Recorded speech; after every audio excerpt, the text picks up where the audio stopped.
پاڵەوانی جامی سوپەری کوردستان بە ستافێکی نوێ ڕاهێنەران و گۆڕانکاریەکی زۆر لە پێکاتەکەی خۆی بۆ وەرزی نوێ ئامادە کردووە. برایەتی بە ڕاهێنەراتی هێور مستەفا و ستافەکەی دوای بەدەستێنانی نازناوی جامی سوپەری کوردستان بە ورەیەکی بەرزەوە دەستنە نێو وەرزی نوێی خولی نایابی کوردستان. وەکو یاری سوپەر کە من یەکەم یاری ڕسمیم بوو لەگەیانەی وەرچی برایەتی معنەویاتێکی زۆر باش بوو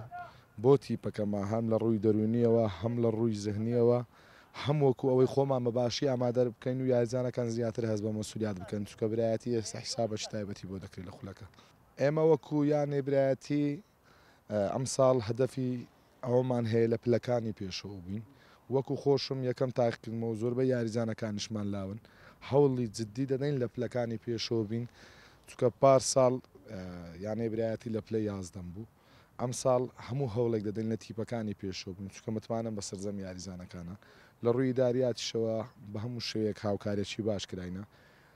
چاوەڕوانی جەماوەریانی برایەتیش دەکەن لە یاری دووەم بەرامبەر سەی سادق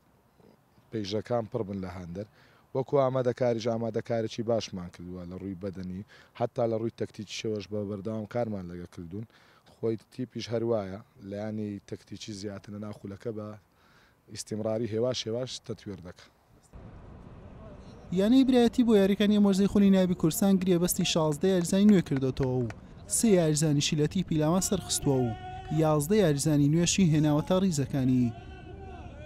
لە دوای بەدەستهێنانی کاسی سوپەری کوردستان یانی برێم دافعاکی باش بووە لە بۆ سوەوەی خولی کوردستان یعنی بە پشتیوانی یاریزانەکان و بە ستافی ڕاهێنەران پاڵپشتێکی تاویان کردیە و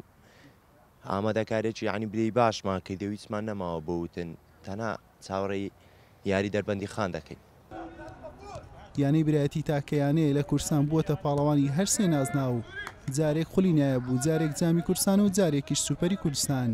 لە یەکەم یاری ئەم وەرزەی خولی نایابی کوردستانیش ڕۆژی هەینی دەبێتە میوانی دەربەندی خان. حوسێن محەممەد کەناڵی ئاسمانی پێیام هەولێر.